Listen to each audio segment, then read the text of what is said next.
Member assembly Rajouri Iftikhar Ahmad ने assembly इंतखाब जीतने के बाद अवाम का इजहार तशक्कुर करने के लिए अलग अलग मकामात पर दौरा किया।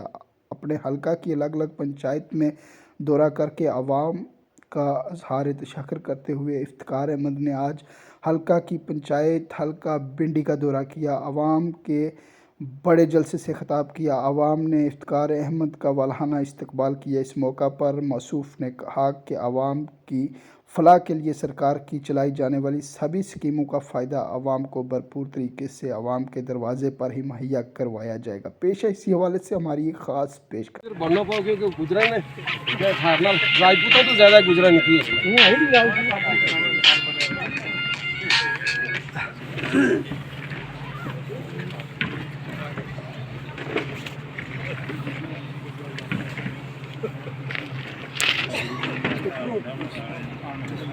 मेरा प्रोग्राम है हर पंचायत में जाने का, वो तो चलता रहेगा क्योंकि मेरी कॉन्स्टिट्यूंसी की टोटल 52 पंचायतें हैं और वो 52 दिन तो मुझे लगेंगे और 52 दिन अभी मुझे हुए नहीं एमएलए बने, ठीक।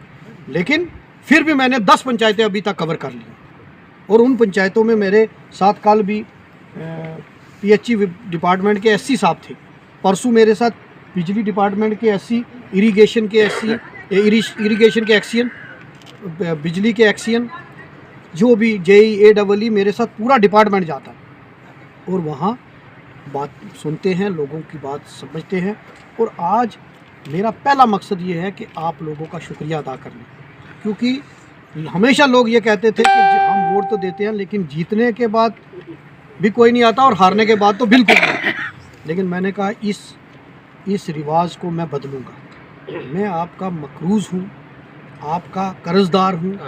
आपने ज़ात बलादरी से ऊपर उठ के मुझे वोट दिया और वो मेरे पे एहसान है, इसलिए मैं आपका आज शुक्रिया अदा करने आया हूँ और आपसे बात करने आया हूँ।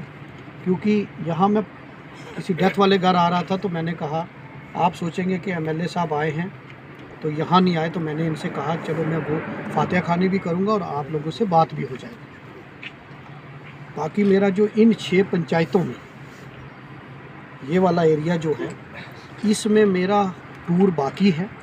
हर पंचायत में मैं एक एक दिन आऊँगा और उसमें कहीं किसी के घर मौत हो गई है वहाँ भी जाएंगे, कहीं आपने एक जगह प्रोग्राम रखना है, 2 जगह रखना है, वो दिन मेरा आपके लिए है। आप उसको कैसे मैनेज करते हो वो आप तक है, लेकिन पूरा दिन सुबह से शाम तक मैं आपके पास रहूँगा।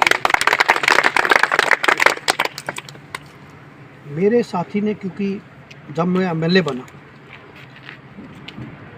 तो मैंने एक एक डिपार्टमेंट के ऑफिसरों को बुलाया। मैंने हर डिपार्टमेंट के ऑफिसरों से ये बात की, भाई आपके पास कौन कौन सी स्कीम है और आप सारे बाशऊर लोग हैं। मेरा तो एमएलए का पहला इलेक्शन है, आपने बड़े सारे इलेक्शन लड़े। कोई लोग तो सरपंच 4-4 बार, नायब सरपंच हैं बैठे हुए, मिर्ज़ा साहब और भी सारे लोग हैं, खालिक साहब हैं और सारे लोग। आपको जानकर हैरानगी होगी कि मैं जहाँ मीटिंग करने जाता हूँ वो कहते हैं हमारी रोड इधर से उधर जानी चाहिए, यहाँ ट्रांसफार्मर होना चाहिए, यहाँ डिस्पेंसरी की बात भी कम लोग करते हैं। यही है रोड, पानी और बिजली, 3 की बात करते हैं।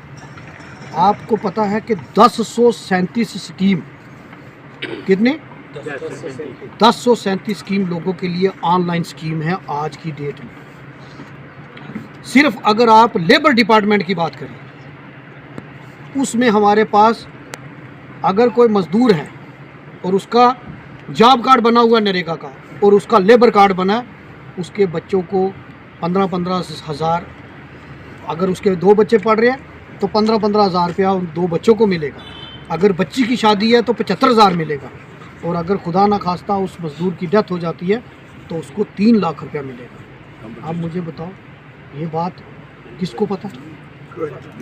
और सोशल वेलफेयर की 21 स्कीमें हैं, उसमें बुढ़ापे की पेंशन, जो बेवा की पेंशन, कोई हैंडीकैप्ड है उसकी पेंशन, बेटे की शादी 75 हज़ार, बेटी की शादी 75 हज़ार, उसके बाद हैंडीकैप्ड है इलाज के लिए पैसे, 21 स्कीमें टोटल।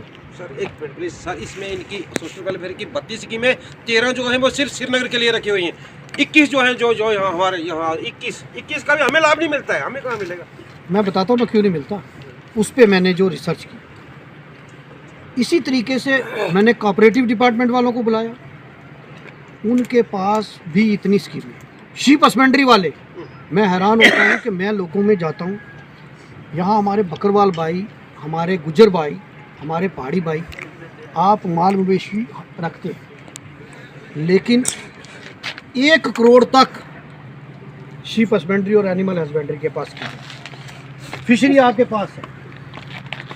ये सब हालात आपको दिखाएंगे स्कूलों के। और मैं एक बात जो कह रहा हूँ ना, मेरी बात को उसकी स्कीमें एग्रीकल्चर की, उस दिन मैं रात को 11:30 बजे आकर मैंने वो मशरूम का जो प्लांट लगा हुआ था, वो जो सेटअप लगा, मैंने उसकी आके देखा। 21 स्कीमें एग्रीकल्चर की, लेकिन है क्या? प्रॉब्लम कहाँ है? प्रॉब्लम ये है कि सारी स्कीमें ऑनलाइन है। अब कोई पढ़े लिखे आदमी को भी आप बोलोगे ना जा ये अप्लाई कर ले ऑनलाइन पोर्टल पे, तो उसको नहीं पता चलेगा। तो गरीब गुरबे लोगों को क्या पता कहाँ से अप्लाई करना। अवेयरनेस। अब होता क्या है कि कुछ डिपार्टमेंट में कुछ लोग माफिया बन गए। जैसे मैं किसी डिपार्टमेंट में घुस गया सोशल वेलफेयर, अब मुझे पता है कि ऑनलाइन अप्लाई कैसे करना है। मैंने जाके क्लर्क से भी दोस्ती कर ली, मैंने आके अप्लाई कर लिया। अप्लाई करने के बाद मुझे वो स्कीम का फ़ायदा मिल गया। उसके बाद अगले साल जब स्कीम आएगी, मैं अपने भाई का भरवा दूंगा, उसके बाद अपने साले का भरवा दूंगा। तो वो डिपार्टमेंट की स्कीम आम आदमी ने भरा नहीं, अब डिपार्टमेंट भरी।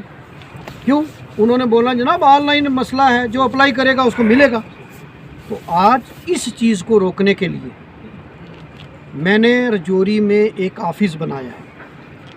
आप सब जितने यहाँ बैठे हैं, कोई 1-2 छोड़कर मेरा घर सबको पता है। वहाँ मैंने ऑफिस बनाया। ऑफिस में मैंने वहाँ इंटरनेट लगाया, वहाँ कंप्यूटर रखा है, वहाँ लड़का बिठाया, 2-3 स्टाफ वाले। अब जो जो स्कीमें होंगी, आपने साइबर कैफ़े में नहीं जाना, आपने खज्जल नहीं होना, आपने सीधा दफ्तर में आना है। किसी को पेंशन लगवानी है तो जाओ दफ्तर में, वहाँ से अप्लाई होगा आपका।